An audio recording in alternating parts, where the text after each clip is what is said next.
At Busch Stadium in St. Louis tonight, the New York Mets played their first regular season game ever and were soundly beaten by two teams, the Cardinals and themselves. The final score was 11-4. The National League newcomers committed 3 errors in a single inning, allowed 3 stolen bases, and their starting pitcher, former Brooklyn Dodger Roger Craig, committed a critical balk in the first inning that led to one of 2 Cardinal runs in that frame. The Mets, however, fought back in the top of the 4th. Trailing 5-2, Gil Hodges, another ex-Dodger, walked up to the plate to face right-hander Larry Jackson. Gil popped up to the third baseman. He is 0 for 1. Right-hander back, and there's a drive deep to left field. This one could go all the way. Manoso's back by the ball. He can't get to it. A home run.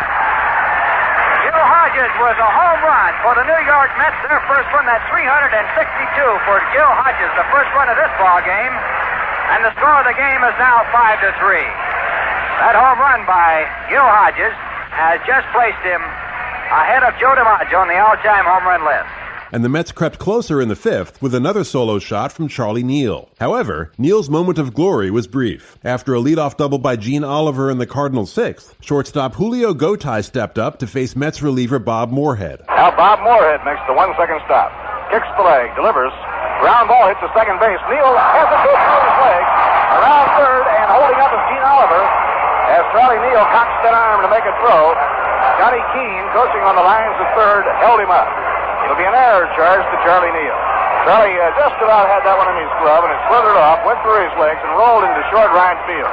And Neal's blunder opened the floodgates, as St. Louis scored 4 runs in the inning, 3 unearned. The Cardinals never looked back. St. Louis first baseman Bill White knocked in 3 runs tonight, the high man in that category. In a recent interview, White stated his one goal for 1962. Well, I'd like to win a pennant with the Cardinals. I've never played on a pennant winner since I've been up here in the majors.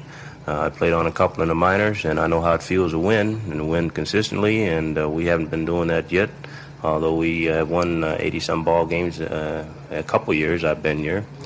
But we haven't been able to put the real good year together because of many things. We get off to slow starts, and then we find ourselves going up a treadmill. But this year I think we'll do a little bit better.